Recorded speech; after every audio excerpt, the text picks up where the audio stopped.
Welcome, everyone. Thank you for joining us today for our Let's Talk Drugs series with a special focus on back to school. My name is Chantal Valran. I'm the National Director at Drug Free Kids Canada. I'm thrilled to see so many of you here committed to making a difference in our children's life. Before we start, I won't take too much of your time, but I want to extend our heartfelt thank you to our sponsors. We are proud to have Rexall as our signature sponsor. Rexall has been a pivotal partner in our mission, and we are fortunate to have a CEO, Nick Caprio, not only leading the company, but also serving on our own board of directors here at Drug Free Kids. Nick's support and leadership are truly valued. Thank you, Nick. We also appreciate the support of HPSA. Terry Drover is the Executive Director of HPSA, and she will be providing essential instructions later in today's presentation on how to safely return medications and protect our children. To begin our session, I'd like to invite Nick Caprio to say a few words, and after Nick's remarks, we'll get right to it. Steve Keller, a program developer, will lead us through today's discussion. So Nick, the floor is yours. Hey, thank you, Chantal. Thank you for the kind introduction, and a good afternoon to everyone joining today's webinar. As you just heard from Chantal, I have the privilege of leading the Rexall team, and I'm absolutely honored to be the presenting sponsor of this important discussion, which is really about guiding our kids through this new back-to-school season and how to support the essential work being carried out by Drug Free Kids Canada. I have to tell you, it is a real privilege for me to be on the board of Drug Free Kids Canada and participate in the incredible work that is being accomplished by the Drug Free Kids Canada team. Rexall, as a trusted community pharmacy, is really our commitment is to the well-being of our communities, and our North Star that we constantly talk about that our Rexall team sort of aspires to is helping Canada's health one person at a time. And last month, we collaborated with Drug Free Kids Canada, with HPSA, and other community partners. I mean, it was wonderful collaboration to host an in-store informational events across the country that really we tried to engage families in a conversation about safe medication practices, which also we took the opportunity to mark the International Overdose Awareness Day.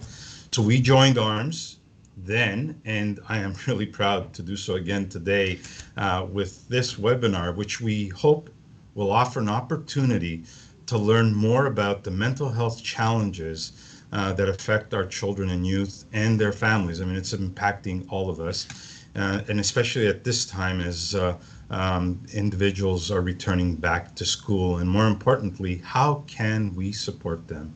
So we're proud to partner with Drug Free Kids Canada to bring you this information and resources, and hope that you find today's session both informative and inspiring. So thanks again, everyone, for your participation today, and I'll hand it back to Chantal. Chantal, thanks again for the opportunity to have me join this wonderful webinar. Thank you, Nick. Thank you. Without further ado, I think I will ask Steve Keller, our program developer, to get this session started. So welcome again, everybody. Thrilled that you're here and hope you enjoy our session. Thank you so much, Chantal. Good afternoon, everyone. It's a pleasure to see you all. For those of you that are unfamiliar with me, my name is Steve Keller. I am the program developer and national speaker for Drug Free Kids Canada. Some of you have perhaps seen me do presentations in the past on substance use, whether that be about cannabis, alcohol, nicotine, opioids, sedatives, stimulants. Perhaps earlier in the year, you were here for our presentation on prom and discussions that parents can have and are encouraged to have with youth when it comes to safety at events like prom and the after parties that accompany it. Now, the presentation that we're doing today is a little bit different than some of the others that you've maybe seen us do in the past. In those workshops, we often find ourselves discussing to a heavy extent a great deal of information around prevalence of substance use or facts about the numbers of youth experiencing or experimenting or using substances. But really today, what we want to focus on is those challenges that we see with young people, with teens, with young adults as they transition back into school. This presentation is going to be looking in depth at substance use, sure, but really what we're going to be examining today is mental health and mental wellness. And before I get into the content of exactly what we're covering, I would like to take a moment to introduce you to our vision. Now, at Drug Free Kids Canada, our vision is to ensure that all young people will be able to live their lives free of problematic substance use and addiction. We recognize that substance use is a choice. While abstinence may be the most effective method of reducing harms of substance use, there's still a significant portion of the population that will choose to use substances for various reasons, including some of those that you'll hear about today. With that in mind, our organization promotes a non-judgmental approach to substance use with a focus on safety and wellness. We promote strategies to reduce the harms of substance use with the understanding that we cannot prevent everyone from using any substance for their entire life. Furthermore, substances can carry benefits. They can cover or they can carry medical worthiness and medical uses. So if we were to simply say that we don't want people using any substances, we would be undermining the usefulness of the pharmaceutical companies, of the pharmacies, and of the substances that we see used in things like surgeries, in treating illnesses, cancers, and long-term disabilities. So again, our goal is not to say, don't use drugs. It's to try to prevent the harms that we know can be associated with substance use. Now, what are we doing today? Well, we're really doing three things with a post-workshop survey at the end. First, we're going to be reflecting on the impacts of stress in our own lives before considering how stress impacts youth. Before we can really have a conversation around managing stress, anxiety, and depression, those feelings or those conditions that youth may encounter or experience in the fall, it's important to consider where we stand on those topics. Now, comparing the impact of various coping strategies, including substance use, on stress and anxiety becomes important here. Because if we're dealing with stress and if we're managing anxiety, we have to consider how do we respond to that? In those situations of nervousness, of frustration, of tension, how do we consider our own responses? Now, in many of our other workshops, you'll see that we discuss reasons that youth use substances. And in nearly every situation, the idea of coping emerges. Today, we're really going to dive into that. We're going to examine that topic with a greater focus and intent, and consider alternative strategies to manage stress, anxiety, and depression, which may yield more healthy outcomes. The last thing that we're going to do is we're going to identify risk and protective factors that impact harmful substance use, as well as how to promote youth wellness overall at various stages of development. Now, in between that second and third section, you will be hearing a discussion from the HPSA about the importance of safe return and safe drop-off of substances, and more on that a little bit later. But the very last thing that we're going to be doing at the very end of the workshop is a simple post-workshop survey. I'll submit the link probably around the top of the hour, right around 1 o'clock. And we do hope that you fill it out. It takes about 60 seconds to 2 minutes to complete. It's really just to make sure we cover all the aspects of the things that we wish to cover. And if there's any feedback, you can feel free to provide it there. Now, I mentioned we're going to start on reflecting on our own experiences with stress, with anxiety, with coping. So what we're actually going to do is we're going to complete a self-assessment exercise based on a resource created by the Canadian Centre on Substance Use and Addiction as part of their Cannabis Communication Guide. And in this activity, we're going to have you reflect back to when you were younger and to consider the things that you needed from youth allies when managing stress. Now, this event and activity will be run on Menti. For those of you that are unfamiliar, there's a couple of ways you can get onto Menti. You can visit the QR code that you see on the right-hand side of the page if you have your mobile available and access it through the internet, or if you're at a computer, you can visit menti.com, menti.com, and enter the following code to join, which I'm going to put into our wonderful chat panel over here, which is 161-69417. What you'll see when it pops up will look just like this. Wonderful self-assessment exercise. And when you're there, you can just click on the little thumbs up here so that I know that you're on with me. Give you a few moments to get checked in.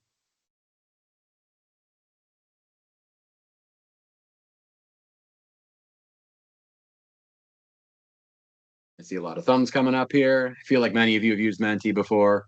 Menti's great for these sort of things. I'm not going to spend the time promoting them, but it's a nice way for those of you that are unfamiliar. Menti's a great way to sort of see live responses in polling, but your responses will be anonymous. So anything that you put in here, I'm not going to see your names. I'm not going to know who posted what, but it's a way for us to share ideas in such a way we can do so without feeling like we don't want to have our own name attached. We're uncomfortable feeling that being attached.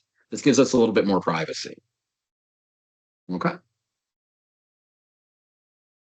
So the first question that I have for you, and you'll have an opportunity to write in the responses, is what were some of the stresses that you were experiencing when you were a youth, when you were a kid, when you were a teen? What stress did you have in your life?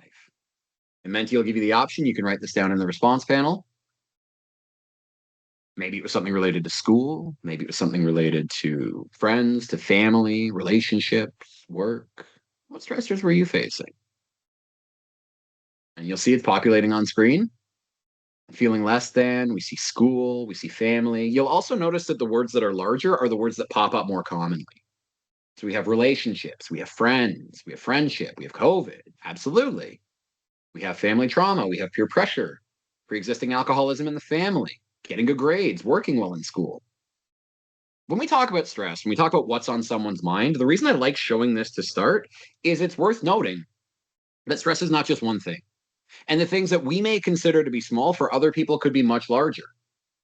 For me, I had great relationships with my friends, but at times I had some friction with family. For other people, maybe they were very close with their family, but had some friction at school. Right? The point is that these stressors are widespread. And we see things here, identity, appearance, excelling in school, moving, self-image, feeling less than, new jobs. Thank you all for the responses. And we will touch on these a little bit later. Let's move on to the second question. When you were experiencing these stresses and these pressures, what did you need as a youth? What did you feel you needed? Was it support from parents? Was it support from school? Was it access to agencies? Was it just a friend to talk to? Was it your own space? What did you need? A listening ear, someone to talk with, empathy, support services, validation, listening, non-judgmental support. There's a lot of different answers here. Now, there's common themes. Sure. There's the importance of someone that'll listen. And that listening empowers us. And we talk about the importance of empowering and encouraging dialogue because we know that that's something we needed when we were younger. For other people, it was simply increasing their sense of confidence. Now, where that could come from could be from their own experience. It could be from being emboldened by the people they work with.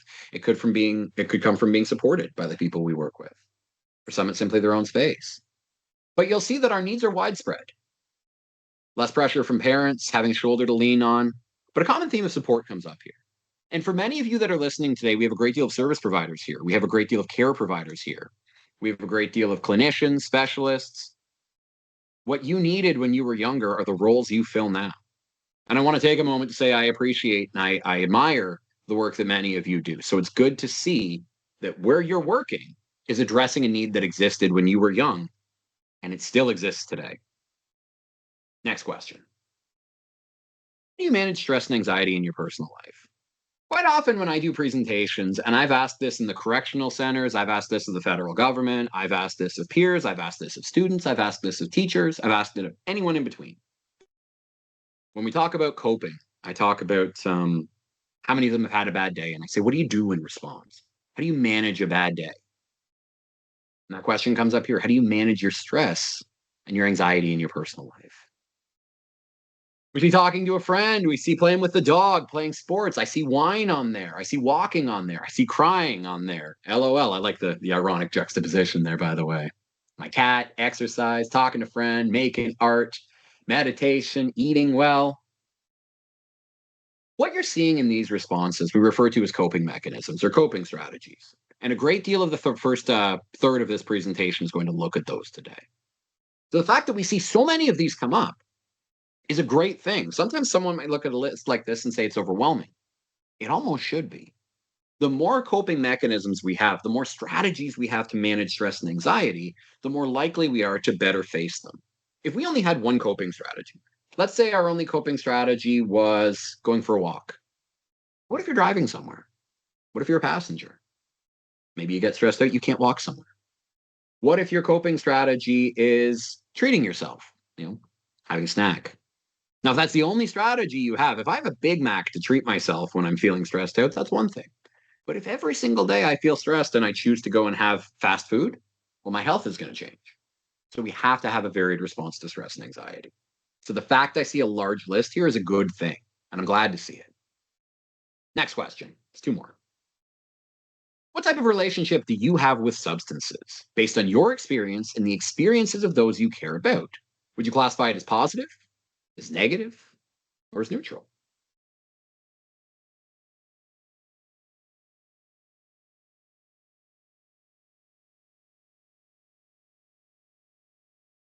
See the responses kind of moving back and forth. I see a majority emerging for neutral, but I see some responses for positive and a few responses for negative. Many people would look at this question and say it's not as simple as saying they're positive and negative, and I agree. You may have people that have both positive and negative experiences. Anyone that says that they've only ever had a negative experience perhaps is focusing on the harms or the risks that they've seen or of the illnesses caused, or perhaps something related to impaired driving or something related to cancers caused by tobacco use. Very fair points. Someone who looks at the positive side may look at something like medications, prescriptions, say painkillers during surgery or for post-operative support. The fact is both those realities exist. Now, the people that look more neutral, they may say they've experienced both, or maybe their own experience is minimal. But this question matters before we have a conversation with youth because our own experiences can paint our own reflection, and it can paint our discussion with the youth. If we're looking at substance use and our experience has been entirely negative, and we're trying to have a more balanced or nuanced conversation with a young person, and all we can think of are the negatives, if they don't see those, they're going to question our integrity. They're going to question our position. Now, on the other hand, if our experience with a substance has been only positive, and I'll use cannabis as an example here. If our experience with cannabis has been only positive, say we've used it and it's helped someone sleep, or they've used it to manage stress, more on that later. They bring that up to a youth. A youth may choose to use and find themselves experiencing panic attacks, anxiety attacks, insomnia, all of which can happen as a result of cannabis use. People's experiences are different. And before we go into a conversation with a young person to look at their experience, we have to consider how our own may paint or affect our conversations. Last question. In your opinion, what does problematic or harmful substance use look like?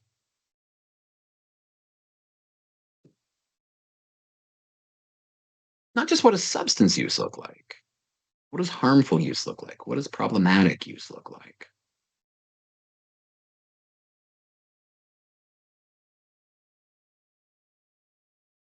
Detrimental. So we may be seeing negative aspects or negative effects, no control, impacting daily life, impacting well-being, disruption to a positive relationship, impairment.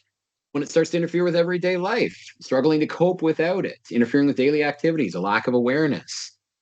Seeing a lot of good responses come in here. Negative effects every day, using when it's not helpful, losing a sense of identity, negatively impacting relationships, hurting relationships, dependency.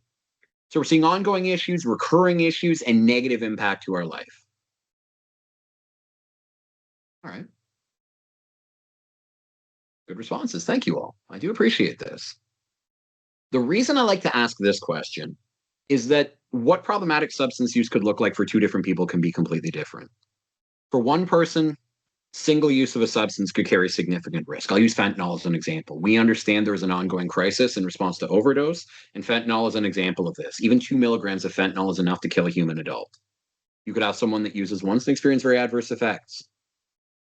On the other hand, you could have someone that's using consistently, using a couple times a week, using a couple times a day, who may never get to that point of experiencing a respiratory arrest, a respiratory failure.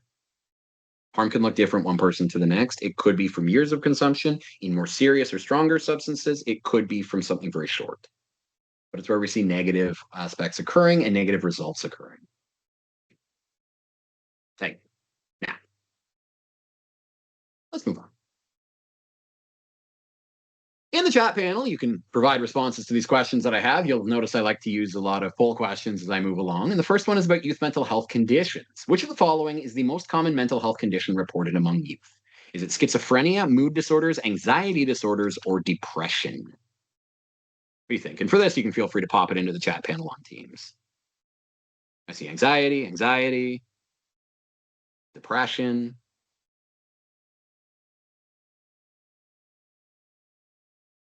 Depression, anxiety. Okay, so a bit of a split between the two. Our response is actually anxiety disorders. Now, anxiety is a common condition. Everyone will experience anxiety at some point in their life. It is a learned and natural response to dealing with any stimulation. Anxiety is simply a heightened sense of awareness and a heightened sense of response. We experience anxiety about going to work. We experience anxiety about dreading a conversation we don't want to have. We experience anxiety when we don't know that something's coming. It can make us feel nervous. It can make us feel worried. We may experience restlessness, tension, sweating, exhaustion, dizziness, dry mouth, or increased heart rate or blood pressure. We might struggle to focus, become irritable or fearful. But anxiety is natural. It's a learned response. It teaches us to react in many different ways. And for many of us, the feelings of anxiety simply pass as we overcome whatever's causing us anxiety. Now, what's an anxiety disorder? According to the Canadian Mental Health Association, or CMHA, generalized anxiety disorder is excessive worrying about a number of everyday problems for a period of longer than 6 months. And this anxiety is often much stronger than expected. For example, feeling significant tension, nervousness, or fear about minor concerns. This could be someone that feels dizzy or uncomfortable with the thought of going to the grocery store. This could be someone who feels their blood pressure increase when they know they have to have a shower before they go somewhere. People may feel anxiety for a wide array of purposes in general, but someone who may be struggling with disordered anxiety may be finding that these feelings are becoming stronger or more pronounced around things that maybe didn't used to make them feel that way before. Now, the prevalence of Canadians ages 15 and above with generalized anxiety disorder has actually doubled since 2012 to 2022, according to Stats Canada. And worldwide, around 4% of the global population currently experience an anxiety disorder.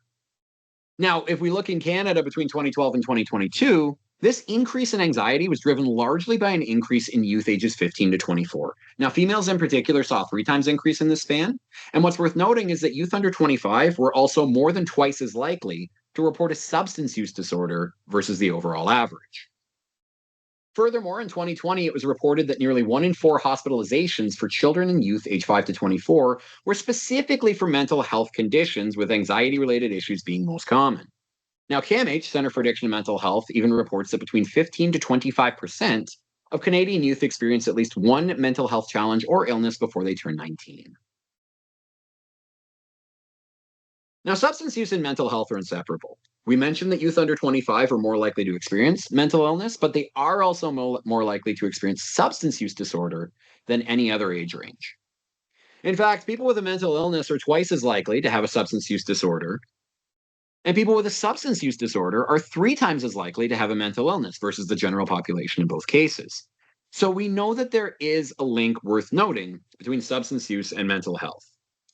We're seeing problematic substance use converging with mental health challenges at a much greater scale, especially in the last decade, especially in the last 15 years, and especially as mental health awareness comes more and more to the forefront. It's not that these things didn't exist before, it's that we're seeing them more and we're acknowledging them more.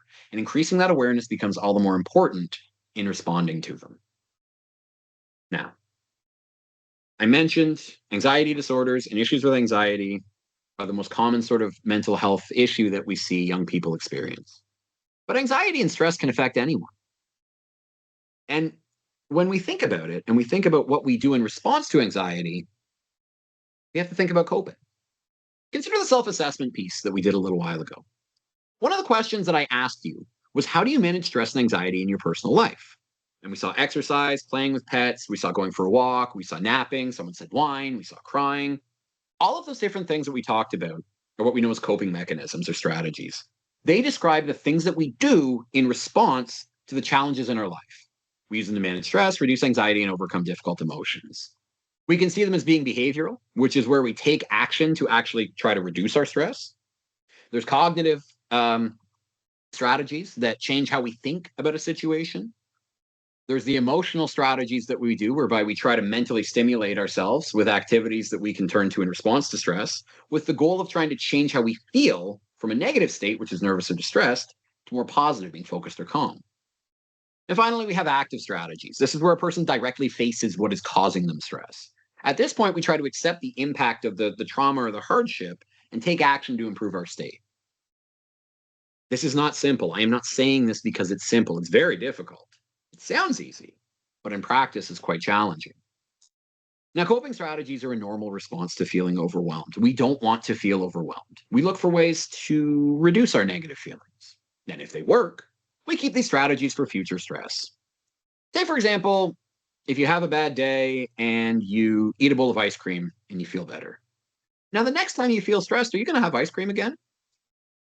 You're probably more likely to, because it made you feel good before. I didn't feel well. This made me feel better. If a youth comes to a parent or to a teacher and says they're dealing with bullying or dealing with stress, and that teacher is able to help them approach that, face that, manage it, and do what they can to prevent that from happening again, the next time that youth has a challenge, do you think they're more or less likely to go speak to that parent or teacher? Well, they're more likely because the way that they coped worked. Now, coping strategies can really be divided into two categories. We have our adaptive strategies and our maladaptive strategies. Now, adaptive coping strategies are the things that we do to try to help change our behavior, our emotions, or physical condition with the end goal of overcoming a challenge. And these are more likely to result in positive outcomes. These are things like listening to music, talking about something with someone if we're feeling stressed. For some people, it's journaling, it's getting their feelings out. It's changing our sleep patterns, trying to set a more regular sleeping behavior. It's balancing our diet. It's perhaps limiting or avoiding synthetic sugars or high fat or sodium meals in preference of more natural things. And finally, it's physical exercise, the importance of getting up and moving around. These adaptive strategies, they're how we, it's simple, it's how we change or adapt to a situation so that we have a better chance of overcoming what stress is causing us to feel that way. If we've had a bad day, going out and talking about it allows us to come up with different strategies on how to face it. If we're feeling overwhelmed or overtired and we realize, well, we've only got 4 hours of sleep the last 3 nights, well, trying to balance our sleep schedule and getting back to a 6 to 8 hour is more likely to reduce those feelings of irritability, nervousness, and fatigue caused by not sleeping properly. Sounds simple, right? In theory. Maladaptive coping strategies are a little different. These are the strategies that we turn to when we feel overwhelmed, depressed, anxious, or otherwise unwell, because they tend to make us immediately feel better. However, maladaptive coping strategies have more of an increased risk of negative outcomes. These include things like aggression, isolation, avoiding a problem, obsessing over a problem, especially when we can't do anything about it at that moment, binge eating, and also substance use. Now, these strategies are ways that we reduce feelings of stress, similar to adaptive counterparts, but with one significant difference. Unlike the list I showed you a moment ago, exercise, talking to someone, listening to music, looking for mental stimulation, these things don't necessarily make a person make changes to overcome the stress in their short or long term, in the case of maladaptive strategies. And they don't really address the root cause of what's bothering us. They might make us feel better.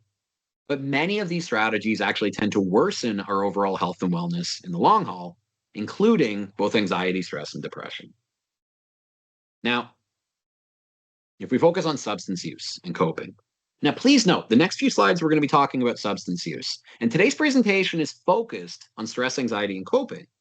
And these next few slides are going to specifically examine the impact of the substances you see on the screen on those feelings. We're going to talk about alcohol, nicotine, cannabis, and opioids. If you'd like to learn more about the health risks of these substances or any others, you can visit our website or stay tuned for any future Let's Talk Drugs series workshops, which examine the effects of substance use on various aspects of health. Case in point, today I'm not going to be focusing on impaired driving or overdose per se. We have other discussions that cover those in a greater depth. Today we're focusing more so on responding to the stressors that come with a change, for example, going back to school. So in this case, we want to look at how substance use affects our ability to cope or manage stress. Now, we find a significant number of young people will turn to substance use to manage their stress, often without considering or really being aware of the long-term ramifications of substance use. So let's start with alcohol. In Canada, about 40% of youth in grades 7 to 12 and 80% of post-secondary age students report past year alcohol use, with coping serving as a determining factor in many cases. In the US, it's estimated that about 1 in 5 people who live with anxiety specifically use alcohol to cope with feelings of stress. Now, if we look at nicotine, we know that vaping continues to grow in popularity in Canada, particularly among young people. 1 in 6 teens report past 30-day vaping, according to the Canadian Tobacco and Nicotine Survey. And the most common reason that they report doing so, at 20%, is to relax or relieve tension. Now, what about cannabis? Among Canadians aged 16 to 24 that report using cannabis for a medical purpose or to treat a particular symptom, anxiety and depression are the 2 most commonly reported conditions that Canadians report using cannabis to treat. Now, in youth ages 16 to 24, like I said, they are the number 1 and number 2 responses. As people get older, they tend to fall down to around 3rd or 4th, with sleep issues and chronic pain emerging a little bit more frequently. Now, finally, with opioids. post-secondary non-medical use of opioids is significantly higher than the high school age use. And among those who report using opioids for various reasons other than prescribed, coping with stress was reported by 1 in 8 students. Additionally, 8% said they used opioids to feel numb or not feel anything. 4.5% said they do so to improve mood, and 18% said that they use them simply to feel better, making for a round total of 43% of people using opioids non-medically to feel an improved sense of wellness for themselves. Now, substance use is widely considered to be a maladaptive coping strategy in relation to managing stress, anxiety, and depression. And as youth return to school, they may consider substance use to manage their feelings of stress, which, as I'm going to show you in the next few slides, could lead to various short and long-term risks to their mental health and well-being. So over the next few slides, we're going to examine each of these substances in their own light and what research shows about their impact on mental wellness.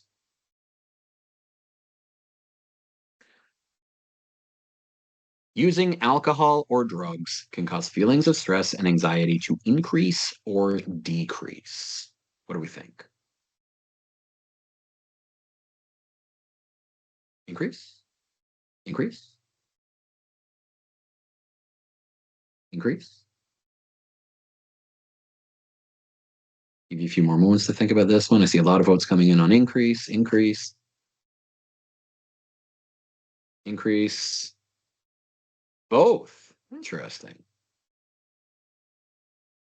The answer is actually both.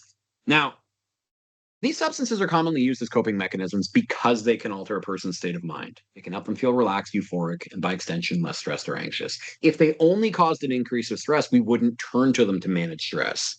So we know that people turn to them because they do cause these feelings to decrease. However, many substances, including those you'll see today, that cause these feelings can also contribute to increasing stress and anxiety for a variety of reasons. And here's why.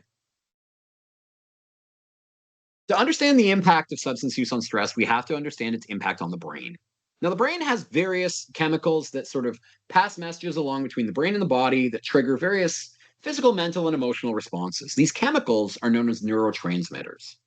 And there's several we could look at. We could look at serotonin, we could look at melatonin. Today, we're going to look specifically at dopamine, which is the neurotransmitter that we use to identify pleasure, motivation, and gamma-aminobutyric acid. Nice, fun long term. We'll just call it GABA today. Now, GABA is responsible for regulating the nervous system. When we feel stressed or anxious, over time, our brain slowly releases GABA to try to calm down the nervous system. Now, the brain wouldn't do it right away. It's not like you'll immediately want that feeling if you're feeling stressed, because there's something causing you stress. You don't want to forget that because you need to be able to figure out how to respond to it. So GABA doesn't just take hold quickly. It comes on slowly. And its job is to inhibit or act as like a brake pedal on those feelings of stress and anxiety that we have. Now, what do we know about alcohol and stress? Well, I mentioned that alcohol can release tension and reduce inhibition. And alcohol is a sedative, also known as a central nervous system depressant, known for its ability to cause feelings of pleasure and relaxation. This makes it a popular substance for teens and adults alike to use when they feel stressed, overwhelmed, or frustrated. Now, to create these feelings of pleasure, alcohol affects both dopamine and GABA, which can have significant impacts on feelings of stress, anxiety, and depression. First of all, with dopamine, we know that alcohol causes a large amount of dopamine to flood through the brain, which can feel pleasurable and fun. However, over time, continued use can cause an increase in tolerance, whereby the brain learns to become less receptive to dopamine, which may make a person feel like they need to drink more to try to feel the same effects that they used to. We know this is developing tolerance. In other words, drinking alcohol over time for pleasure can cause a person to feel a need to drink more in order to not only feel pressure or pleasure, but in some situations, they may actually start to feel unwell when they can't drink, which would be referred to as withdrawal, which we know can cause insomnia, anxiety, and panic attacks. Now, with GABA, we know that alcohol in the short term can actually cause an increase in GABA release, which can make a person feel relaxed more quickly. Now, over time, research also shows that alcohol can harm the production of this neurotransmitter in the brain, which actually lowers the amount of GABA that is available to a person, which can worsen their feelings of anxiety and stress and make it harder for them to calm themselves down or to bring themselves down. This can lead to an increase in dependence on alcohol to create that feeling, but also lead to the developing or worsening of physical, mental, or emotional health issues. We also know that alcohol disrupts sleeping patterns. A significant portion of the population that use alcohol mention the fact they'll have a drink or two before they go to bed. It calms them down, it helps them sleep. However, research shows that drinking before bed can actually cause a person to sleep less soundly. They're more likely to wake up in the middle of the night, and they're more likely to feel unrested the next morning because they didn't get as deep or as quality of a sleep. Now, poor sleeping patterns are also associated with sleep apnea and anxiety and depression. And a 2024 US report actually stated that as many as 3/4 of people with alcohol dependence also experience insomnia, which is common for people that experience alcohol withdrawal as well. Now, finally, drinking heavy amounts of alcohol can lead to a hangover, where a person feels sick, dizzy, weak, tired, and dehydrated from the effects of drinking. A known symptom of a hangover is the anxiety that these feelings can cause, which is actually referred to as hangxiety. Now, people with a history of general anxiety are more likely to experience the alcohol-induced hangxiety, meaning that they may feel less stressed when they drink, but they'll actually feel more stressed than they did before as alcohol's effects are wearing off. What about nicotine? Have we ever asked someone before why they smoke? Some people talk about, well, they're addicted, or some people talk about the fact they're dependent. But many people, they talk about the fact they smoke because they're managing stress, helps them deal with tension, calms them down. Well, there's something to be said about that. Similar to alcohol, nicotine causes a release of dopamine in the brain, which can be felt within seconds of smoking or vaping. Goes straight to the lungs, straight to the heart, straight to the brain. Now, the use of nicotine can also increase alertness, concentration, while also causing feelings of relaxation. This may make somebody feel pleasure, motivation, euphoria, and joy when they smoke or vape. I mentioned earlier that 1 in 5 teens who vape say they do so to manage stress. Another 12%, according to the Canadian Student Tobacco, Alcohol, and Drug Survey, say that they use vape products to get a nicotine high, to get that head rush that they get. Now, nicotine can also cause the release of GABA into the brain, which causes relaxation and reduces stress, as I said before. There's various problems, but I'm going to point to 2 in particular. The first is that new users to nicotine quickly develop a tolerance. The effects of nicotine wear off after about 30 minutes to a few hours, at which point a person begins to experience symptoms of nicotine withdrawal. These include irritability, restlessness, insomnia, anxiety, difficulty concentrating, and fatigue. For those who are living with nicotine dependence, these feelings are usually only remedied by consuming more nicotine, which creates that cycle of dependence. Now, the cravings for nicotine can even continue weeks or months after a person that tries quitting. A couple slides ago, I mentioned that 20% of teens who vape say they do so to reduce stress. An additional 20% say that they vape specifically because they've become addicted to using nicotine. And we know that the continued use of tobacco products over time are associated with a wide array of cancers and other health conditions, while the long-term effects of vaping remain unknown. And again, to learn more about these health risks, you can reach out to us for any future presentations from our Let's Talk Drug series, or access our website at drugfreekidscanada.org. Let's talk about cannabis. THC in cannabis is what we know as a cannabinoid, and cannabis contains various cannabinoids. They interact with the brain and the body when a person uses cannabis products. THC is one of the most commonly known cannabinoids. It's also known as delta-9 tetrahydrocannabinol. Another one is CBD or cannabidiol. Now, when we look at THC, some research actually suggests that low-dose THC can help ease feelings of anxiety for many people, which can make them feel, like I said, relaxed and happy, especially if they're managing stress. For others, THC can actually have the opposite effect. It can trigger feelings of anxiety, nervousness, cause delusions, paranoia, panic or anxiety attacks, as well as insomnia. Now, youth who consume cannabis are actually twice as likely to develop a cannabis use disorder or a dependency to cannabis use as adults are over the age of 25. Now, this has to do with the fact that their brain is still developing and learning how to respond to stimulation, including the stimulation felt by the presence of THC and the accompanying release of dopamine. Now, THC causes a heavy release of dopamine, which can cause a young person's brain to recognize cannabis use and cannabis products as more pleasurable than other activities, or make a person think that they can't enjoy themselves as much if they aren't using cannabis. THC can also reduce the brain's ability to create and store GABA, which can contribute to an increased risk of psychological disorders, including schizophrenia and psychosis for those who have a predisposition or vulnerability to these conditions.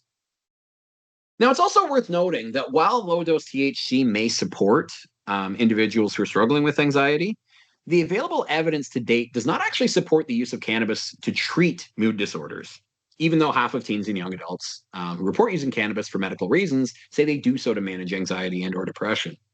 In fact, earlier research from this year from the University of Ottawa and Ottawa Hospital found that heavy and regular use of cannabis does not reduce anxiety, but instead increases the risk of anxiety disorders.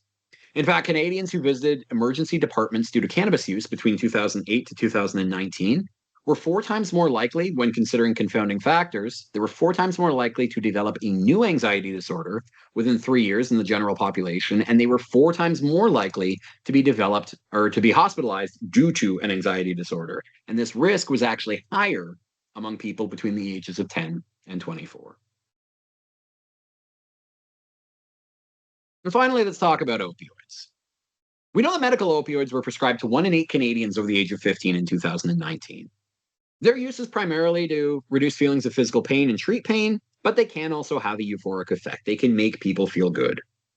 In fact, Yale School of Medicine actually reports that opioids and nicotine both can cause a release of dopamine that is 10 times greater than natural releases that are caused when we do other things that we enjoy. So it's a very large flow of pleasure and of focus and of motivation. Again, all of which are emotions that we seek to alleviate feelings of stress. This feeling, this head rush, this euphoria, can contribute to dependency, as a person starts to lose interest in the other activities they're doing in favor of the high they feel when they use an opioid. Now, we know that opioid misuse is on the rise among young people in Canada, which contributes significantly to the ongoing overdose in this country. Opioid use can impair breathing, can cause respiratory failure, loss of consciousness, and in significant factors can be fatal. So it becomes very important, if you know someone that's using opioids, that you have naloxone on hand. I actually have a couple packages, even though I don't know anyone, to the best of my ability, that uses opioids. Just have them on hand because I don't know someone else's situation, and I never know if I have to administer it. Now, opioids present significant risks, which are well documented, as I mentioned before. But when we actually look at their effects on stress and anxiety, long-term opioid use is actually associated with worsening of these conditions, as the withdrawal from opioid use can cause physical pain and significant emotional distress. So when a person completes a prescription of opioids or tries to quit using them recreationally, they're at risk of experiencing withdrawal, which when we look at opioids includes pain, chills, cramps, vomiting, nausea, insomnia, and anxiety. Now, these feelings may not be fatal, but they can be so overpowering to the point that a person may feel a desperate need to continue using, which can worsen their physical and mental health. Now, before I go any further in the presentation, I would like to take an aside. One thing to note with opioids and prescription medications is their importance in being safely administered, but also in being safely returned, especially if they're unused or any remaining product. Now, to speak about this, we've actually invited our partners from the HPSA to speak. So I would like to take the time at this moment to welcome them and have Terry take over this part of the discussion. Hi, Terry. Thank you very much. This has been very, very interesting and very interactive, which is great. And thank you very much. Having raised 2 kids and looked after a senior parent in my home, I just want to shout out everybody have naloxone in their home. And to your point, whether you have anyone on opioids or know anyone with opioids, I have one in my home and I have one in my car. So before we get started, the next slide, I'd like to talk to you about Health Product Stewardship Association that works closely with Drugs Free Kids Canada in helping protect patients, children, and the environment from the unwanted and hazardous effects of medications in the home. So what Health Products Association provides is a way to get rid of those medications in your home that are expired, that you're no longer using, and that create a health risk for your family and even your pets. So right now, we in a number of provinces, we'll talk about in a minute, provide an ability for any consumer with products in their home to take them back safely to a pharmacy near you. And there's right now over 6,000 pharmacies across Canada that participate. So they're always close by. You can go into our website and find a geolocator to find out where to do that. But we basically take back medications and also medical sharps for those people injecting at home, whether you're diabetic or B12 user or any other diagnostic test you may be doing in your home.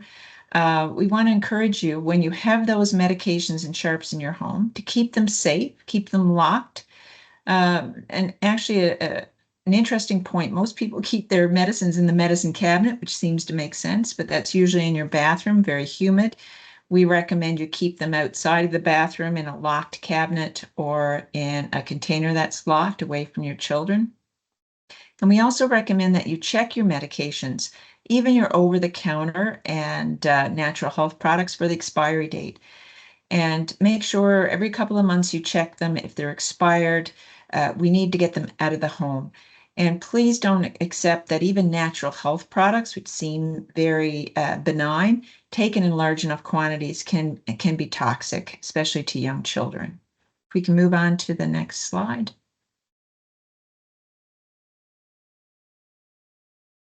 So Health Product Stewardship Association is a nonprofit organization that provides free Sharps containers to all pharmacies that participate in our network. And as I said, there's over 6,000 of them. So if you need a Sharps container in your home to ensure that you safely store medical Sharps, you can pick one up at your pharmacy, fill the box up, don't overfill it, and then you can return it filled to your pharmacy and pick up another box. This is really, really important. We think about cannabis and tobacco products and alcohol, but there's also medications in the home, and there's also medical Sharps in the home that can cause harm to family and to pets as well. So the next slide. So how you do this is pretty simple. It's like, I remember, I'm old enough to remember when Blue Box first came into existence, and getting used to that new behavior, that new habit of separating our waste so that we could protect the environment. Well, right now, your pills, not only from a safety point of view for your family, but also for an environmental safety point of view, it's important that you separate them, that you don't put them in your waste system. They end up in landfills, they leach into our water systems, and that's obviously not appropriate. But we do need to focus on getting them out of the home. So any loose pills that are expired or you're no longer required, and specifically opioids, for anyone who's had surgery or has had an elderly parent at home, you may have opioids in the house. Please, if you're not using them, get rid of them. If you are using them, please keep them locked and safe. But you can pour all of your loose pills, over-the-counter, natural health products into a Ziploc bag, a paper bag, it doesn't matter, and bring them back to your pharmacy. Liquids and ointments, don't underestimate the impact of those as well. There's steroids often in creams, and those can be impactful to the environment as well as toxic to people and pets. So keep those in the original container. So if you have a jar of ointment, just take a black marker, excuse me, and cross off your personal information, put them in a bag, and the pharmacy will take those back as well. So within less than 30 minutes of every household in provinces in which we participate, you have access to a pharmacy that you can return those products to. And I think there's one other slide. So just to remind everybody, we take back prescription medications, over-the-counter things like Tylenol, multivitamins, children's gummy vitamins, even natural health products like turmeric and calcium, those things that you think may not be harmful and you can flush down the toilet or throw in your garbage. If taken in large enough quantities in the home, they can be toxic. And as well, just Sharps, needles, syringes, infusion sets. There's these continuous glucose monitoring devices. You see people with a little white disc on their arm. There's a small little needle in there. So pre-filled syringes and EpiPens, those types of things, we would really like to get those back and keep them out of the landfill. So I'll hand it back to our presenter and back to the, and any questions you have, you can please reach out to me in the chat or healthstewart.ca. We'd be happy to address any questions you have about this program. So those are the provinces in which we operate. As I mentioned, over 6,000 locations. We are in British Columbia, Manitoba, Ontario, New Brunswick, PEI, and Quebec. And I would also like to say, for those people who may be in provinces where you do not see your name listed, most pharmacies will voluntarily take those products back. It's more important just to get them out of your home. Thank you very much for having me. It's been lovely to participate, and I look forward to the rest of the presentation. Awesome. Thank you so much, Terry. I appreciate it. Now, we've talked about a lot, obviously, over the last 49 minutes, if you want to be exact. We've talked about coping. We've talked about adaptive strategies, maladaptive. We've talked about GABA and dopamines. We talked about the brain. We talked about substance use. You'll notice anytime we do these presentations, what we like to do for the last section of a presentation is focus on What do we do with this knowledge? What do we do with all of this kind of information that we've been bombarded with for the last 40 minutes or so? Well, in this presentation, we have to consider, how do we discuss it with youth? It's important to begin the conversations about substance use and mental health early on. We know that youth begin experimenting with substances during their preteen and early teen years, so having this conversation can happen really at any time in a youth's life. You want to tailor the information that you provide and consider based on the youth's age and their stage of development. And most importantly, for those of you that are working here, whether you're parents, whether you're teachers, whether you're care providers, however you're interacting with your client, whether you're interacting with the student, whether you're interacting with your own child, you have to let them know that you are there to support them no matter what. They're going to say things, they're going to share things that you may not want to hear, but regardless of what they say, you are there to support them. That's why those conversations matter. Now, how do we have them at different points in our life? Well, let's consider the elementary and middle school age youth. These are the tweens, right? The young teens. We understand they're engaging, they're interesting. This is a time that they feel torn between family and security, safety, and the excitement of being with their friends, right? Some kids are more vulnerable to substance use and other negative behaviors, and they may spend more time engaged in social media and other tech. They may become more body conscious. They may experience peer pressure, low self-esteem, and a roller coaster of emotions. So as such, what we say and do as educators, as parents, as care providers, it impacts their thinking, decision-making, risk-taking, and well-being. So you have to consider, how do we speak with them? Well, the first thing you have to remember is that your tone is everything. You set this up as a discussion. Yes, when I present, often I have set these presentations up as pseudo lectures, but you'll notice I go out of my way to ask you as many questions as I can. I want to bring your knowledge in. I want to bring your experience in, because what it does, it empowers you in that conversation. So that when you go and have that conversation with a young person, you remember the importance of asking them questions, of getting them to share, of getting them to reflect. Communicate your concerns about substance use. Focus on the substances that we know young people are using. Statistically, those are things like alcohol, cannabis, and nicotine. But increasingly, we're even seeing that with over-the-counter medications and opioids. In fact, here in Ontario, the most recent Ontario high school drug use and health survey actually showed there's been a significant increase in both OTC, or over-the-counter medications, as well as opioid use among middle school and young high school age youth. So it becomes important to communicate the concerns about the risks of these substances.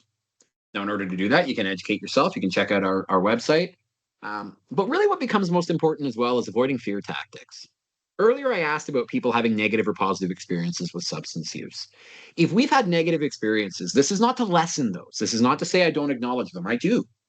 But if we only share the negatives with young people, if we only share the worst case scenarios, if they don't see them happening around themselves, they're going to question that messaging. So we point them out as possibilities, but we don't want to try to scare them. We want to keep the conversation calm.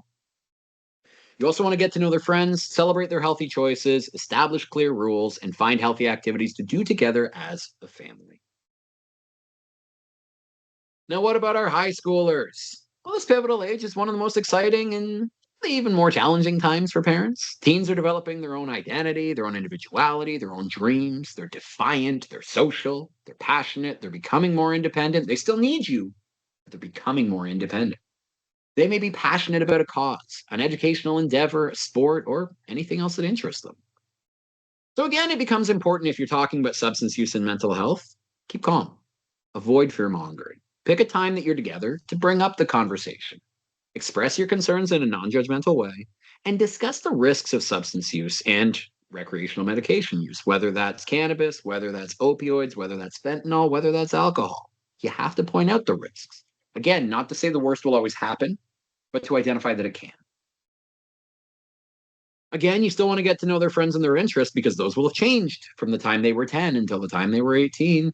Believe it or not, they're not watching the same stuff anymore. They're not doing the same things. I know, right? Shocking.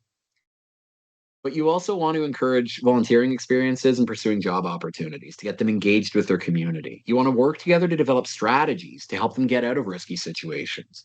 If they find themselves at a party and substances are being used, or if they find themselves at a party and they have a designated driver, but that driver can't drive them home anymore, you want to help them consider what are other strategies they can use to get home safely.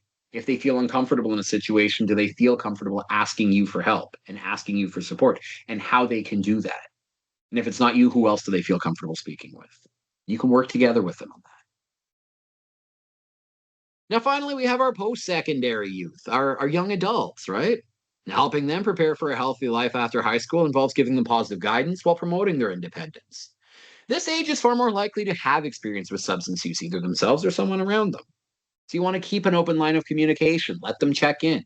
You can set a day of the week. Maybe you set up a time to call or even chat virtually on a Tuesday night or on a Sunday night.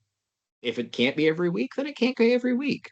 But you show that that line of communication remains open, that they can call you anytime, and that you can feel comfortable connecting with them at any time. Encourage them to check in with you and let you know how they're feeling, and be respectful and listen to their choices. They're going to talk about substance use with you when they're young adults. They are. It's not always going to be comfortable. It's okay that it's not comfortable.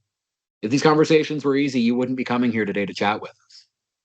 They're difficult, but what matters is that you let them speak, because they're coming to you for advice, they're coming to you for support, and they're coming to you just like you said earlier on with what you needed. They're coming for validation. They're coming for an ear. All of those things that you talked about in self-reflection are all of the same things they're still reaching out for today. Get to know their friends, get to know their interests, discuss your lower risk substance guidelines. You can find these from the Canadian Centre on Substance Use and Addiction. They have low risk cannabis use guidelines, low risk alcohol consumption guidelines, and it's important to keep up on these because they change. You want to discuss the risk of non-medical opioids as well as stimulants and sedatives.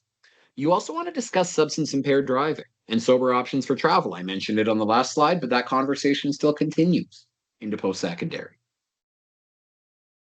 And the very last thing, before I wrap up and show us a little post-workshop survey, is to consider that many factors play into a youth's decision on whether or not to use drugs.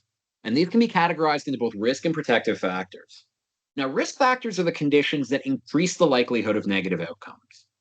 This can include a history of trauma or abuse in a youth's life, ongoing or underlying mental health issues, poor parental monitoring, family history of substance use, lack of support or family rejection of an individual's sexual identity or their identity, or sexual orientation rather, a lack of school or community connectedness, and finally, low academic achievement. Now, an individual who doesn't feel supported, an individual who doesn't feel loved, an individual who doesn't feel they can access providers, who don't see them visible, an individual who feels like they're not moving forward with their life, they are more likely to turn to other strategies to cope, because all the things I just listed help us manage stress.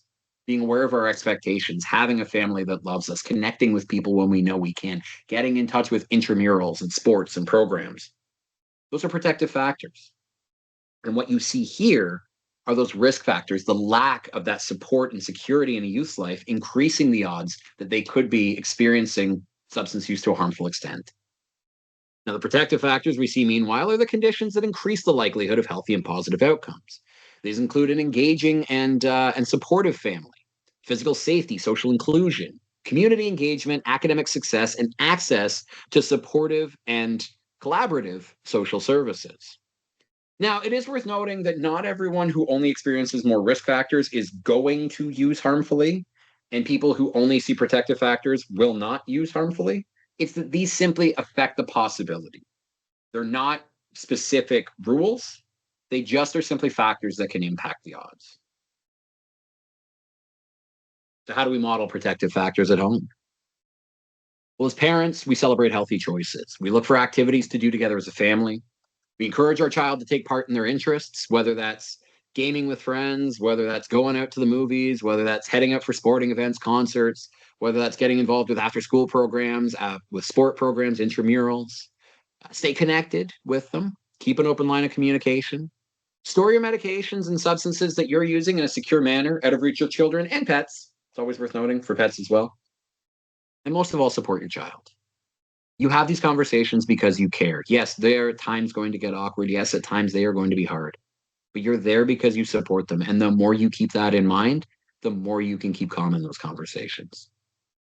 Now, in school and in the community, we promote and organize sports teams. This is where I often applaud the work of teachers, of educators, of social workers, of youth workers, of youth service agencies, because they organize sports teams, your boys and girls clubs, your YMCAs, your local community centers, your school teams, your intramurals. These matter because they create protective spaces whereby youth feel community and connection and chemistry with people around them. You promote expectations in the community that are attainable, that are fair, and that are equitable. You avoid favoritism. If we show that we prefer someone over someone else, that someone else is going to feel marginalized. They're not going to feel supported. For the agencies on the call today, you need to share your resources amongst yourselves. You need to be able to collaborate and connect with one another. I work with many providers across Canada, and I cannot say enough about the good work that you do. However, what I often see happening is that lack of awareness or connectedness between agencies can sometimes limit our ability to help someone. We want to offer as much as we can, but we do it to the point we burn ourselves out. Sometimes it helps to remember there are other partners in the community that can provide services even if we're falling a little short. And if we have a client, or if we have a guest, or if we have a student, or if we have a youth that comes to us and maybe we don't have the exact service they want, if we can still offer them some support while helping them get what they need, that doesn't mean we've lost them. It means they're going to come back to us because they trust us and they trust our perspective.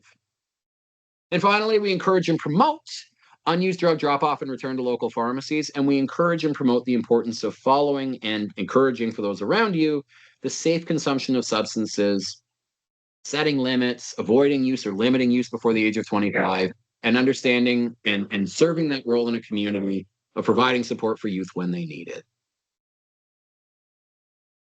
Now, I went over by 47 seconds. I apologize, but I want to thank you all for joining us today. You've been a wonderful audience. The very last thing that I'm going to do before I wrap up is I'm going to pop a handy dandy little survey into the chat panel.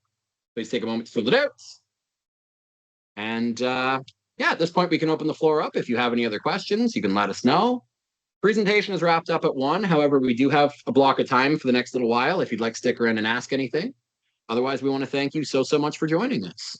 Chantal, is there anything else you want to add?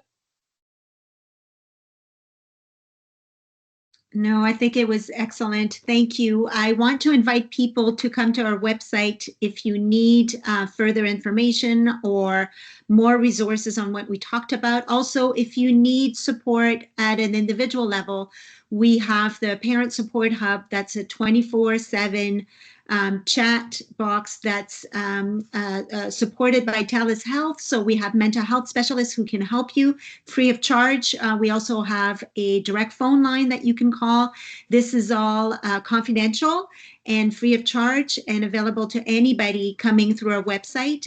Again, the Parent Support Hub, where you can have one-on-one support if needed.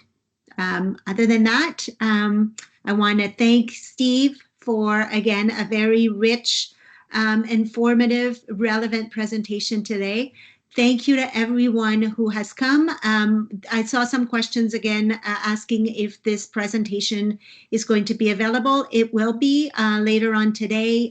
It was recorded and it will be available on our website. So thank you for everybody for participating. If you have any French-speaking people around you, the same webinar is going to be presented tomorrow at noon in French. And keep in touch. Follow our media, social media networks, because we will be hosting those national open webinars throughout the year. So thank you, everybody. Thank you.